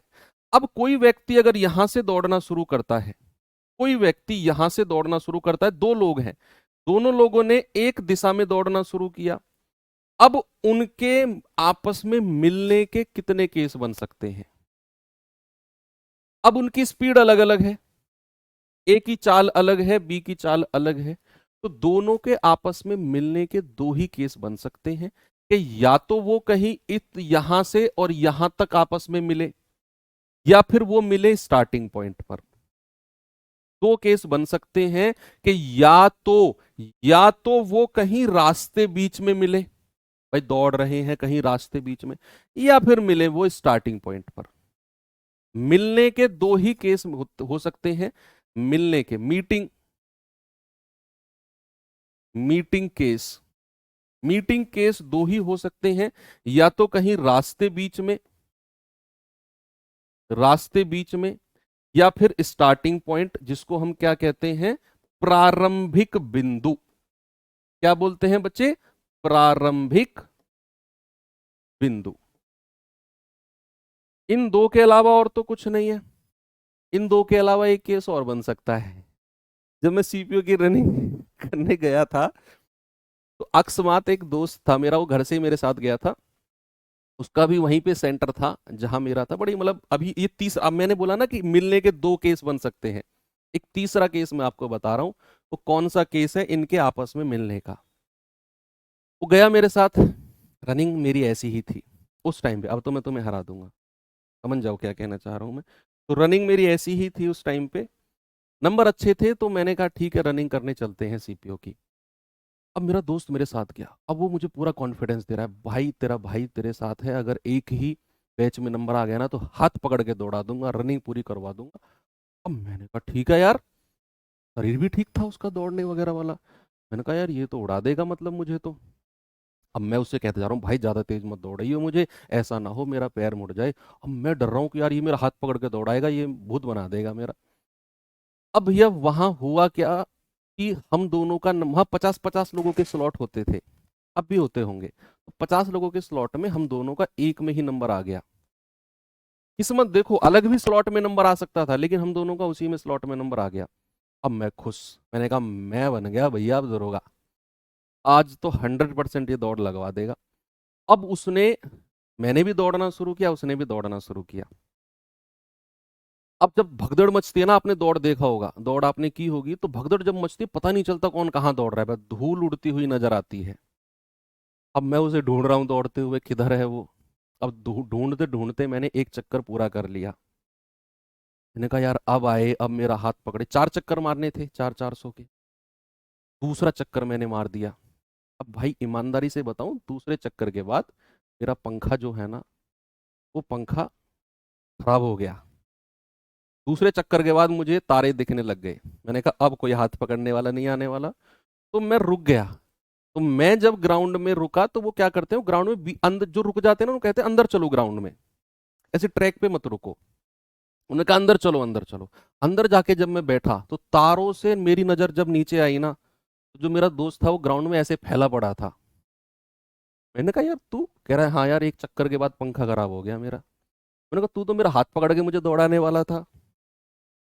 चुप हो गया, फिर क्या कहे। तो मीटिंग पॉइंट एक तीसरा भी हो सकता है। कहाँ? जब आपको रेस ना लगे ना, तो वो अंदर वाला जो पॉइंट होता है, वो होता है मीटिंग पॉइंट। लेकिन वो अपवाद है, वो एक्सेप्शन है। उसे इस दौड़, उसका इस दौड़ से कोई संबंध नहीं है। ठीक है, उसका इस दौड़ से कोई संबंध नहीं है। मीटिंग पॉइंट या तो रास्ते बीच में कहीं मिलेंगे या स्टार्टिंग पॉइंट पर मिलेंगे। ठीक है, तो अगर वो स्टार्टिंग पॉइंट पे मिले तो क्या करना है, और अगर कहीं रास्ते बीच में मिले तो क्या करना है, ये मैं अभी सवाल के माध्यम से बताता हूं आपको। ठीक है, सवाल के माध्यम से चलते हैं बच्चा। जैसे बस आपको क्वेश्चन में ये देखना है, वो क्वेश्चन मीटिंग पॉइंट का ही बनाएगा, मीटिंग पॉइंट का ही बनता है, कहाँ मिले। अब आपको बनाना क्या है, चीजें क्या देखनी है, सवाल पढ़ के ये देखना है कि वो मिले कहां पर है। वो मीटिंग पॉइंट स्टार्टिंग पॉइंट है, प्रारंभिक बिंदु पर मिलने की बात कह रहा है, या कहीं रास्ते बीच में। बस ये वर्ड नोट करना है, प्रारंभिक बिंदु उसने यूज नहीं किया है, किया है तो फिर कॉन्सेप्ट पूरा चेंज हो जाता है। जैसे पहला क्वेश्चन है, आराम से पढ़ो जरा इसको, बोलिए। कह रहा है कि वृत्ताकार पथ पर 1500 मीटर की एक रेस में ए और बी एक ही समय पर एक ही बिंदु से 27 और 45 की रफ्तार से दौड़ना शुरू करते हैं। यदि वे विपरीत दिशा में दौड़ रहे हो तो कितने समय बाद पहली बार प्रारंभिक बिंदु पर मिलेंगे? स्टार्टिंग पॉइंट पर मिलने की बात हो रही है, स्टार्टिंग पॉइंट। अब यहां पर आपने देख लिया भैया, ये बात स्टार्टिंग पॉइंट पर मिलने की कह रहा है। तो जब भी वो स्टार्टिंग पॉइंट पर मिलने की बात कहेगा, जब भी वो स्टार्टिंग पॉइंट पर मिलने की बात कहेगा, तो बच्चे ऑलवेज रिमेंबर, नहीं ऐसा नहीं है, अगली बार उसने दौड़ कंप्लीट कर ली थी। फिर सर पूछ रहे क्या हुआ सर उसका, अगली बार वो फिर उसने दिल पे ले ली, उसकी दौड़ हो गई थी कंप्लीट, अगली बार हो गया था उसका फिर। हमको समझ में आ गया था कि हमें कोई हाथ पकड़ के दौड़ाने वाला नहीं है, तो हम हट के फिर सीजेल के फील्ड में आ गया था मैं। तो मैंने क्या बोला कि स्टार्टिंग पॉइंट पर जब भी प्रारंभिक बिंदु पर मिलने की बात कहेगा तो आपको क्या निकालना है, एक चक्कर, एक चक्कर पूरा करने में, एक चक्कर पूरा करने में लिया जाने वाला समय, एक चक्कर पूरा करने में लिया गया समय दोनों का, चाहे दो लोग हैं चाहे तीन लोग हैं, तो एक चक्कर में उन्होंने कितना समय लिया, अलग अलग समय निकालना है, चाहे वो एक दिशा में दौड़े चाहे अपोजिट में दौड़े, चाहे वो सेम डायरेक्शन में दौड़े चाहे अपोजिट डायरेक्शन में दौड़े, एक चक्कर में लिया गया समय निकालो, एक चक्कर में। तो अगर मैं एक ही बात करता हूं, देखो जब भी वो प्रारंभिक बिंदु पर मिलने की बात कहेगा ना, तो ये चीज मैटर नहीं करती कि वो सेम डायरेक्शन है या वो अपोजिट डायरेक्शन है, चाहे वो विपरीत दिशा कहे चाहे सेम डायरेक्शन कहे, आपको फर्क नहीं पड़ता अगर वो स्टार्टिंग पॉइंट पर कहे तो एक चक्कर में लिया गया समय, तो ए को कितना समय लगेगा सर, 1500 मीटर की दौड़ है और ए की स्पीड कितनी है, 27 किलोमीटर पर आवर है, और उसको मीटर पर सेकंड में चेंज करने के लिए 5/18 से गुणा कर दो, क्योंकि हमने दूरी को मीटर में लिया। तो ये जाएगा 9 दूनी 18, 9 तिया 27, ये दो ऊपर चला जाएगा और 1500 की दो में गुणा होगी तो 3000/5 तिया 15 और 15 दूनी 30, यानी कि सर इसको 200 सेकंड लगे हैं। कितने, 200 सेकंड। ऐसे ही एक चक्कर को पूरा करने में बी को कितना समय लिया गया, बी ने, तो 1500 बटे, और बी की रफ्तार कितनी है 45 किलोमीटर पर आवर, उसको भी 5/18 से गुणा कर दो, 9 दूनी 18, 9 पंजे 45, दो की गुणा ऊपर हो जाएगी तो 3000/5 × 25, ये आ गया 120 सेकंड। ये किया आपने, एक चक्कर में पूरा करने का समय दोनों का अलग अलग निकाला, समय का एलसीएम ले दो, हो गया टाइम, हो गया आंसर। एलसीएम ऑफ टाइम, एक चक्कर को पूरा करने का समय 200 और 120 कितना आएगा भैया, 600 सेकंड, यानी कि 600 सेकंड के बाद वो स्टार्टिंग पॉइंट पर मिलेंगे।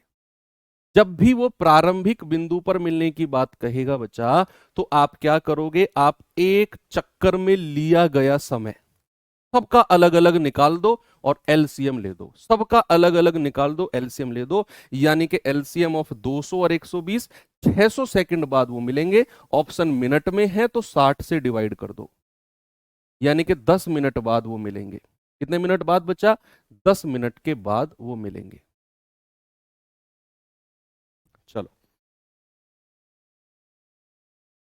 आगे आते हैं। कह रहा दो धावक सोनी और मोनी एक ही दिशा में क्रम से 18 और 24 किलोमीटर पर आवर की रफ्तार से 200 मीटर लंबाई के एक वृत्ताकार ट्रैक पर दौड़ना शुरू करते हैं। प्रारंभ से कितने समय बाद शुरुआती बिंदु पर मिलेंगे। वो मतलब वो दिन पूरा, फिर रनिंग तो हम लोग हार ही गए थे, फिर वो दिन पूरा मतलब कॉमेडी टाइप में गया, पूरा कॉमेडी टाइप में। वो सीरियस था, पर वो हारने के बाद सीरियस था, मैं थोड़ा सा कॉमेडी टाइप में था। छोड़ो, उसका अभी टाइम नहीं है उसके बारे में डिस्कशन करने का। भैया 24 और 18 किलोमीटर पर आवर की रफ्तार से 200 मीटर की दौड़ दौड़नी है, और स्टार्टिंग पॉइंट पर मिलने की, तो एक चक्कर का समय निकाल दो। फर्क नहीं पड़ता है एक ही दिशा या अपोजिट, जब भी वो स्टार्टिंग पॉइंट की बात करेंगे आप एक चक्कर में मिलने का समय निकाल दो, एक चक्कर में। तो भैया एक चक्कर में मिलने का समय, अगर मैं सोनी की बात करूंगा तो दूरी कितनी है 200 मीटर, और सोनी की रफ्तार है 18 किलोमीटर पर आवर। इसको मीटर पर सेकंड के लिए 5/18 से गुणा कर दो, 5 चौकू 20, 40 सेकंड के बाद सोनी एक चक्कर पूरा करेगी। मौनी 200/24 गुणा 5/18, तो 6 तिया 18, 6 चौक 24, ये तीन ऊपर चला जाएगा तो 600 बन जाएगा, और 5 चौकू 20, और ये आ जाएगा 30 सेकंड। यानी कि मौनी 30 सेकंड बाद एक चक्कर पूरा करेगी। एलसीएम ऑफ 40 और 30, 40 और 30 कितना होता है बच्चा, 120, यानी कि 120 सेकंड बाद वो प्रारंभिक बिंदु स्टार्टिंग पॉइंट पर मिल जाएंगे। बहुत सिंपल है, अगर वो स्टार्टिंग पॉइंट कहेगा तो आपको यही करना है।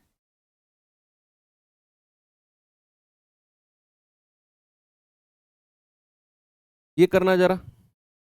अगर वो स्टार्टिंग पॉइंट वर्ड यूज नहीं करेगा तो फिर सापेक्ष गति लगानी है, तो फिर सापेक्ष रिलेटिव, फिर तो और आसान है, वो भी दिखाऊंगा मैं आपको, इन्हीं क्वेश्चंस में मॉडिफाई करके बता दूंगा। कह रहा है एबीसी एक वृत्ताकार ट्रैक पर दौड़ते हैं, ए बी सी एक चक्कर पूरा करने में 6, 8 और 3 मिनट का समय लेते हैं। अगर वो 5 बजे दौड़ना शुरू करते हैं तो आरंभिक बिंदु पर दोबारा कब मिलेंगे? शुरुआती बिंदु पर, शुरुआती बिंदु पर दोबारा।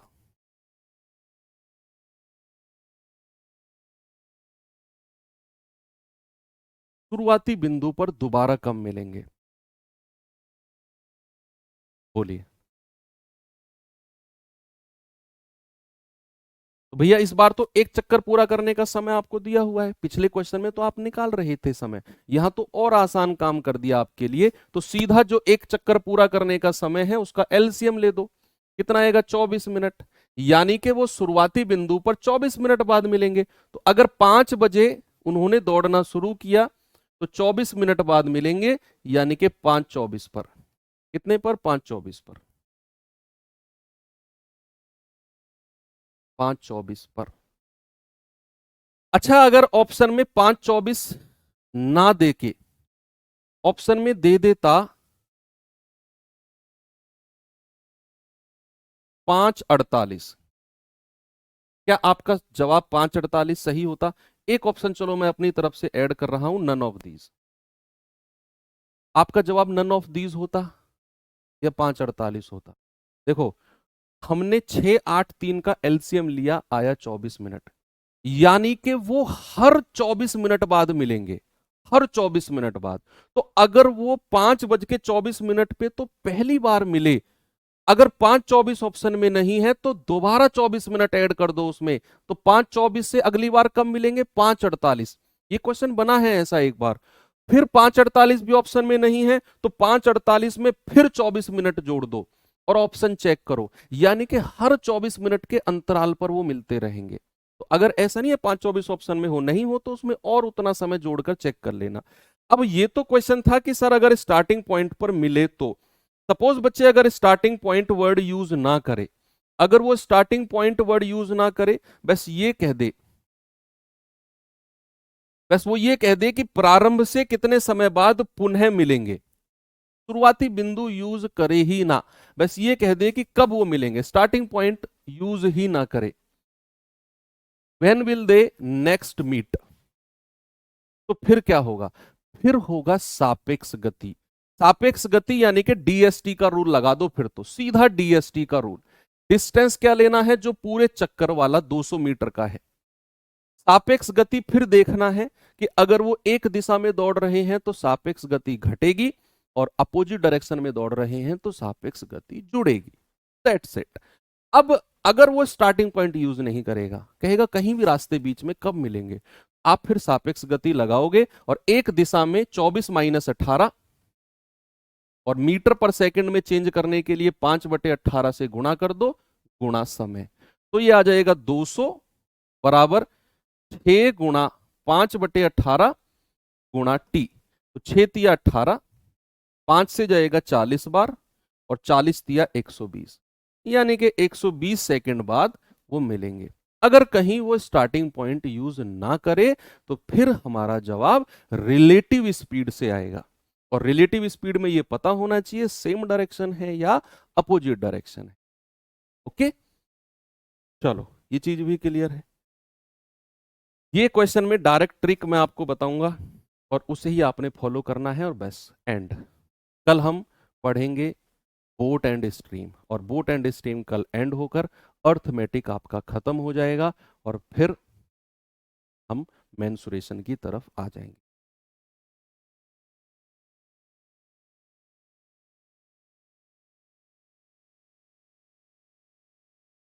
एक कह रहा है सर आपको सोने जैसा मौका आया और आपने मामूली दौड़ की वजह से हारे। भाई साहब, यही तो चीज है जिस चीज की वजह से आज मैं आपके सामने खड़ा हूं। मैं जब जब एग्जाम में फेल हुआ, मैं कभी डिमोटिवेट हुआ ही नहीं, मैंने कभी ये सोचा ही नहीं, मैं सच बता रहा हूँ कसम खा के, मैंने कभी ये ज्यादा लंबे समय तक सोचा ही नहीं कि यार मेरे हाथ से क्या मौका निकल गया। क्योंकि मौका मेरे हाथ में आया नहीं कभी भी, मौका मैं लेकर आया खुद। मैं ये सोचता था कि अगर ये मौका मैं लेकर आया हूं तो आगे बहुत मौके भी मैं ला सकता हूं और लाऊंगा। कभी मैंने रिग्रेट फील करा ही नहीं। मुझे अंदर से कभी ऐसा फील हुआ ही नहीं कि यार जीवन में अब कुछ नहीं होगा, रेस रह गई, अब क्या करूंगा, मैं तो इसको कंप्लीट कर लेता, मुझे नौकरी। भाई मुझे किसी के रहमो करम पे थोड़ी मौके मिले थे, मैं अपने दम पे मौके ला रहा था, जिन मौके पे मैं हार रहा था। आप भी जिन मौके पर आके हारते हो वो आपके दम पे होते हैं मौके, किसी की भीख नहीं होती है वो। और वो मौके होते हैं तो आगे भी बहुत सारे मौके आप अपने दम पे ला सकते हो। और जरूरी नहीं हर मौके पे आप हारोगे, एक मौका ऐसा आएगा कि आप बहुत आगे निकल जाओगे। ये पॉजिटिविटी मेरे अंदर हमेशा रही। सोने जैसा मौका गया, लेकिन हीरे जैसा मौका अगली साल मिला ना मुझे सीजीएल में सिलेक्शन। बोलो। दो व्यक्ति एक वृत्ताकार ट्रैक पर विपरीत दिशा में 20 मीटर पर सेकंड और 30 मीटर पर सेकंड की चाल से दौड़ते हैं। यदि वृत्ताकार पथ की परिधि 100 मीटर है तो ज्ञात कीजिए वो एक दूसरे को कितने अलग अलग बिंदुओं पर पार करेंगे। ऐसी हल्के में ले रहे हो? नाचने नूचने वाला मास्टर समझ रहे हो क्या मुझे? है भाई? रील्स में नाचने नूचने वाला मास्टर तो नहीं समझ रहे हो?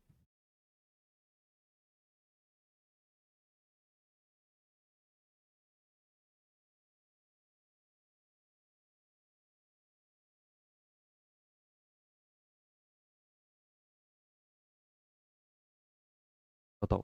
देखो, जब भी वो अलग अलग बिंदुओं पर मिलने की बात करेगा, ये क्वेश्चन अलग है, ये वो सवाल नहीं है। वो कह रहा है कि भैया कितने अलग अलग पॉइंट पर उनकी मुलाकात होगी, कितने अलग अलग पॉइंट्स पर उनकी मुलाकात होगी। ये वो नहीं कह रहा स्टार्टिंग पॉइंट पर कब मिलेंगे या कहीं रास्ते बीच में मिलेंगे, कह रहा है कितने अलग अलग पॉइंट्स पर उनकी मुलाकात होगी, कितने अलग अलग। तो ये क्वेश्चन की मैं डायरेक्ट ट्रिक बता रहा हूं आपको। Direct trick. डायरेक्ट ट्रिक क्या है कि अगर वो मिलने, अलग अलग बिंदुओं की संख्या, मिलने के बिंदुओं की संख्या, मिलने वाले बिंदुओं की संख्या, मिलने वाले, अरे नहीं मैं नीरज सर की बात क्यों करूंगा भैया, तो भाई हैं, मैं तो और बहुत सारे लोग हैं, आरडब्ल्यूए से अलग मैं बात कर रहा हूं। ये तो ओकेशंस पे नाचते हैं, कुछ लोग ऐसे हैं जो बिना ओकेशंस के भी नाचते हैं। मिलने वाले बिंदु की संख्या, मिलने वाले बिंदु की संख्या। फ्रेंड्स, ओकेशंस पे तो हम भी नाचे यार, जीडी में सिलेक्शन लेके आओ, तुम अभी हुए थे, बच्चों ने नचाया यार साथ में, ऐसे थोड़ी है। तो मिलने वाले बिंदुओं की संख्या जब भी कहेगा तो आपको देखना है, अगर वो अपोजिट डायरेक्शन में, अगर वो अपोजिट डायरेक्शन में दौड़ रहे हैं, या फिर वो अगर सेम डायरेक्शन में दौड़ रहे हैं, अगर वो सेम डायरेक्शन में दौड़ रहे हैं या फिर वो अपोजिट डायरेक्शन में दौड़ रहे हैं। तो अगर वो अपोजिट डायरेक्शन में दौड़ रहे हैं तो उनकी सबसे पहले चाल का रेशियो ले दो, चाल का रेशियो ले दो जो उनकी चाल का रेशियो है। और अब वो अगर अपोजिट डायरेक्शन में दौड़ रहे हैं तो मिलने के बिंदुओं की संख्या हो जाएगी a प्लस बी, ये आपका आंसर होगा। और अगर वो सेम डायरेक्शन में दौड़ रहे हैं तो आप चाल का रेशियो लो, चाल का रेशियो लो ए बी। और अगर सेम डायरेक्शन में है तो मिलने के बिंदुओं की संख्या होगी a माइनस बी, जहां पर मैं ये मान के चलूंगा कि a बड़ा है और b छोटा है, बड़े में से छोटा घटाना है। डिफरेंस ऑफ ए बी लिख दो तो आपको फिर प्रॉब्लम नहीं होगी, डिफरेंस ऑफ ए बी। तो डिफरेंस का मतलब ही बड़े में से छोटा माइनस करना होता है। ठीक है भाई, क्या बोला मैंने आपको?